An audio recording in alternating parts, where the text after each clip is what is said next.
Hello everyone, welcome to another video. Just adding this on to the start of this week's video. I recorded this video this morning, and we've had the very sad news this afternoon that the legendary Terence Stamp has passed away at the age of 87. It just so happens that I watched one of his films earlier in the week, which will be mentioned in this video. Just a coincidence, and it's a coincidence that I recorded this before the sad announcement came out. So I just wanted to give my condolences and just say, yeah, what a great actor he was. Definitely will be remembered for a long time for some of his roles. And yeah, I just wanted to put this before because obviously this is going up the same day, so you'll probably wonder why otherwise it wasn't mentioned. It wasn't mentioned because at the time I recorded it, I didn't know it hadn't been announced. So yeah, just a short little thing to start today's video, but let's get on with the video. So yeah, here we go. Hello everyone and welcome to another video and another episode of my weekly watches. Not done too much this week, to be honest with you.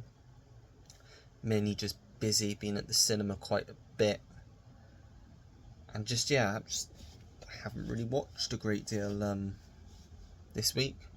So in fact I've watched 1, 2, 3, 4, 5, 6, 7. I suppose that's still one a day. I suppose that's still something. It's mainly yesterday, I think, because I think I got about, did I get about 3 in yesterday? Yeah, I watched technically 3 yesterday. But anyway, I'll crack straight on and let you know what I've watched. So first up, I rewatched Moulin Rouge. I had the opportunity, I'm very glad I got to see this on stage last weekend. So I thought, what better to do than come back. My mum had never seen the film, so we watched the film on the Sunday afternoon last week. And yeah, I thoroughly enjoy this. It's got to be my favourite musical. Just so different to any other musical I've ever seen before. Love the story. It's got a great story as well, great costumes. Like I said, the music in this is just so different from any other musical I've seen, the way they do it. So yeah, I just absolutely love this film, and I think we're actually going to watch Australia this afternoon because my mum's never seen that. And that's one I personally enjoy. I know that one gets a lot of stick, but I do like. The only Baz Luhrmann film I don't really like is Romeo and Juliet. So yeah, but that's the first watch of the week, which was Moulin Rouge. Then last Sunday evening, I decided to watch a film I'd not seen for a very long time, so definitely needed to watch it again, and that's Song for Marion, which is a really nice little British film starring Terence Stamp, Vanessa Redgrave, Gemma Arterton and Christopher Eccleston. You've got Anne Reid in there as well. Got quite a few good British actors in here. Basically Terence Stamp's character is a bit of a grumpy old man, and his wife, played by Vanessa Redgrave, is basically his life. He does everything for her. She's not in the best of health, and he even takes her to the local choir, which is a bit different than a normal choir for elderly people. But he just hates everything. Just trying to keep his wife in a bubble. Something then happens to his wife, Marion, and he kind of has to start loving life again. He doesn't have a very good relationship with his son, played by Christopher Eccleston. The leader of the choir group, played by Gemma Arterton's just trying to get through to him, trying to help him, and it's just a lovely little film. If you like a good British film, I'd recommend it. It's got some funny bits in it as well. It's very heartwarming. Obviously great actors in it, Terence Stamp and Vanessa Redgrave. Yeah, really, I'm glad that I went back to this again, because it's a great little British film that you just don't hear anyone talk about anymore. So yeah, that was Song for Marion. Then I watched for the first time. You haven't seen this yet because I haven't actually shown it because for a few things I didn't see the point in doing a video. I've picked up 3 things outside of obviously the big boxes, so I don't see the point in doing a video just for them. This was one of them, and it's a film called Isn't She Great?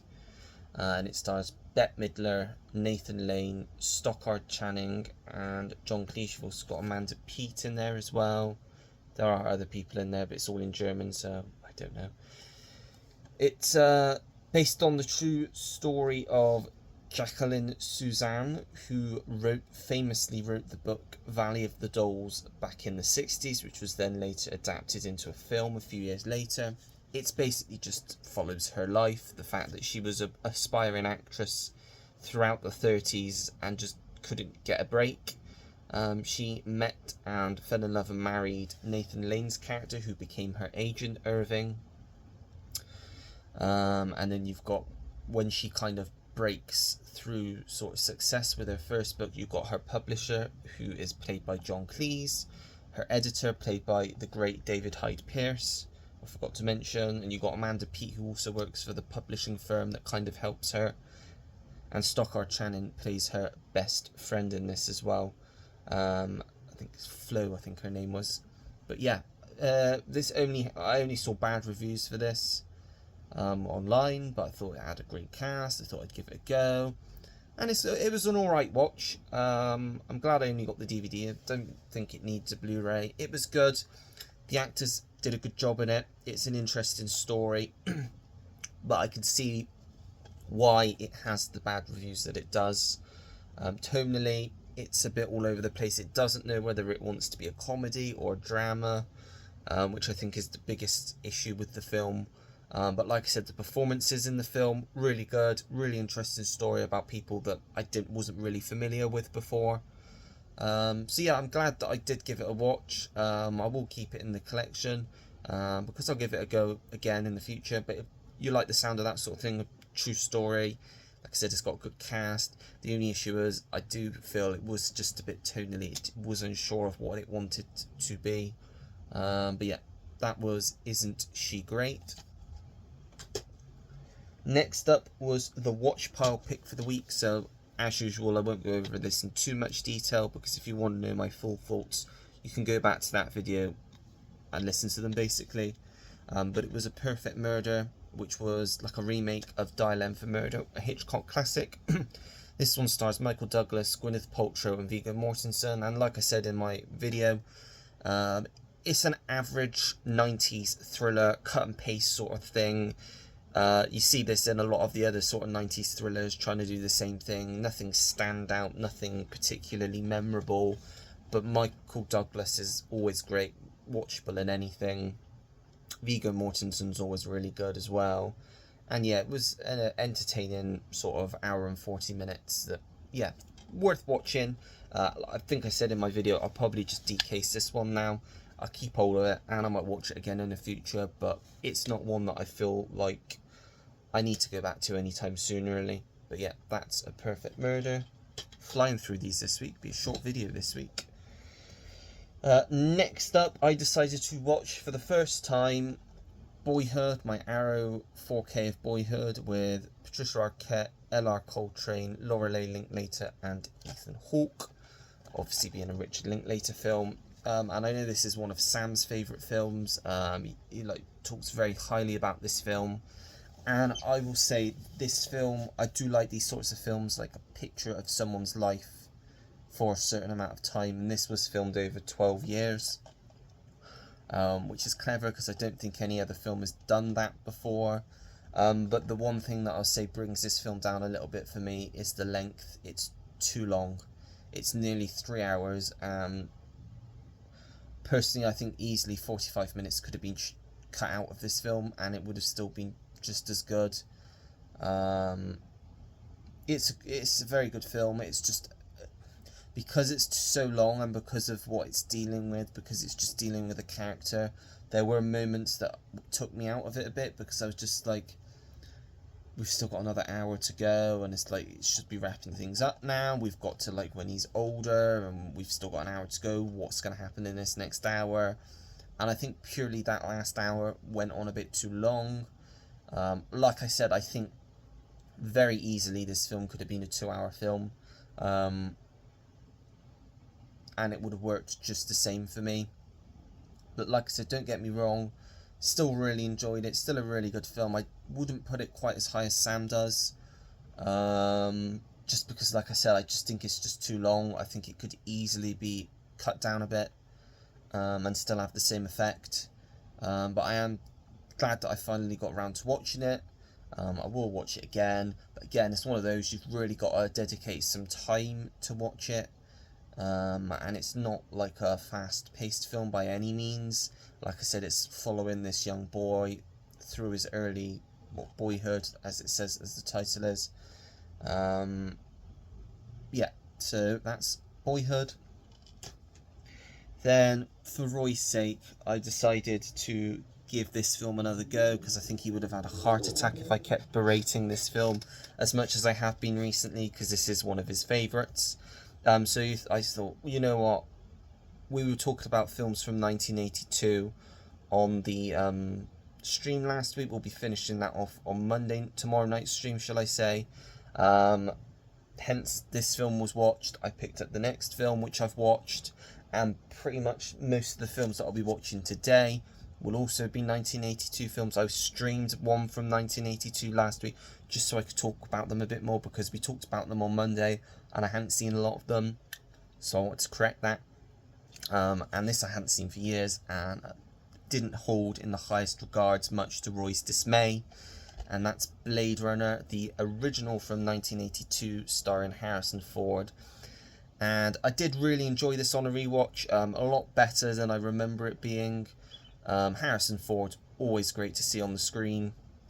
But for me, I am still sticking with the fact that I think 2049 is a better film. You're not gonna win an argument with me on that one, unfortunately. People that I can understand people like Roy and Stuart saying, "Oh yeah, this is the best."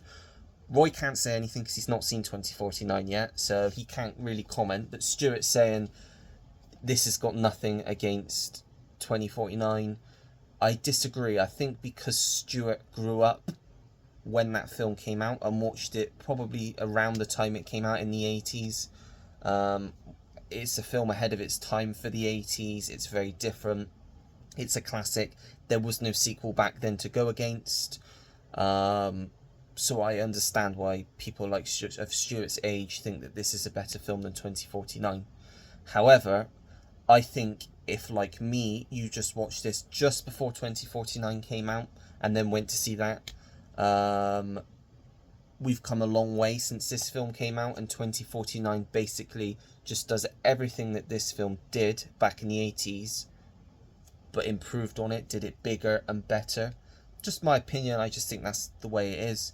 Stuart will probably be in the comments saying that I'm wrong or strongly disagree, but it's opinions at the end of the day, and that is my opinion. I truly believe that's right, and that whilst this film is a brilliant film, like I said, it is ahead of its time for an early 80s film, very watchable as well. I just think there's something about the sequel that is elevated just a bit better, just a bit more quality, more refined than this one. I don't know if anyone else will agree with me on that one, and maybe anyone that was similar to me has only watched this film sort of recently, not when it came out. I'd be interested to hear the people's thoughts on this one, and if anyone sort of aligns with me or aligns with other people like Stuart and Roy who adore this film. But yeah, I won't be leaving it so long to go back to this one again, I don't think, and I do need to give 2049 a rewatch now, having seen this. But yeah, that was Blade Runner, and it was the final cut that I watched. And then finally, we were talking about this one, like I said, on the stream last Monday, and both Kenny, well, basically everyone other than me had seen it and said that I'd love it. I might have to get a hold of it. So I did. I ordered a copy straight after the stream, and I watched it last night. because I had a bit of time, and that is Victor Victoria, starring Julie Andrews, James Garner and Robert Preston, and it's a Blake Edwards film. And yeah, I did enjoy this one. Again, I think this is the type of film, much like Blade Runner, that back then was very different, because you didn't get a lot of films like this about a woman pretending to be a man, pretending to be a woman. Very different, very unique sort of thing, but we do get that sort of thing a lot more nowadays. And like I said, I do really enjoy this. But for me as well, I will say a lot of Blake Edwards humour doesn't work. I don't find funny. I found the same thing with some of the Pink Panther films I've seen. Some elements work for me, and some I just don't find funny at all. But for the most part, I did laugh quite a bit during this film. I like these sorts of films because they're musicals, which is why it was recommended to me. And the music scenes were really good. James Garner, fantastic role in this. There's a scene very reminiscent of the original Pink Panther film. In this film, where James Garner's character enters Julie Andrews' character's room and basically has to try and hide and get out when they come back. And there's a very similar scene in the Pink Panther where with Clouseau, and you've got David Niven's character who's hiding in the bathroom. If you've seen it, you'll know exactly what I'm talking about. Pretty much same scenario, or sort of different scenario, same sort of thing, basically. But yeah, I love Julie Andrews, and I thought she was brilliant in this. Like I said, James Garner was brilliant in this, and it's one that I will watch again. I did enjoy this. I would still like to watch some more of Blake Edwards' films. I think the one that I think A Shot in the Dark, I didn't care for that one too much, but I'm not sure, did he direct that? I know he directed most of the Pink Panther films, but I don't know if he directed that one. But I don't think I've seen any other of his films. I know he was married to Julie Andrews for many years until he passed away, so they collaborated on many films together. But yeah, that was the last watch of the week, Victor Victoria. And that is it for this week. So I would say short, but it's still just over 15 minutes long, so still a sizable video. But let me know if you've seen any of those films that I've watched this week down in the comment section below, and let me know what your thoughts on them are. I'd like to hear everybody's different thoughts and opinions, because nobody is right or wrong. Everybody has their own opinion, and it is right to them for anything. I truly believe that. So I don't want any negative comments about any of these films, especially Blade Runner. If you like the film and you think it's better than 2049, I respect that. That's your opinion. I'm not going to argue with you. I have my opinion. You have your opinions. It is what it is. That is the beauty of this whole community that we are in. But yeah, that is it for this video. So if you liked it, make sure to give it a thumbs up. Subscribe if you want to see more videos like this. Turn your notification bell on so you know when I have a new video uploaded to the channel. Comment down below anything and everything. As you know, I always take the time to get back to anyone that leaves me a comment, because I really do appreciate it. And before I sign off, the live stream will be up tomorrow. I say up, we'll be live tomorrow again at 7 PM UK time. And same guests as last week. Roy might be joining. He's not confirmed yet. So yeah, it should be another really fun stream tomorrow. So if you have some time, would really appreciate if you could drop by and leave us a comment. But yeah, until next time everyone, take care, goodbye.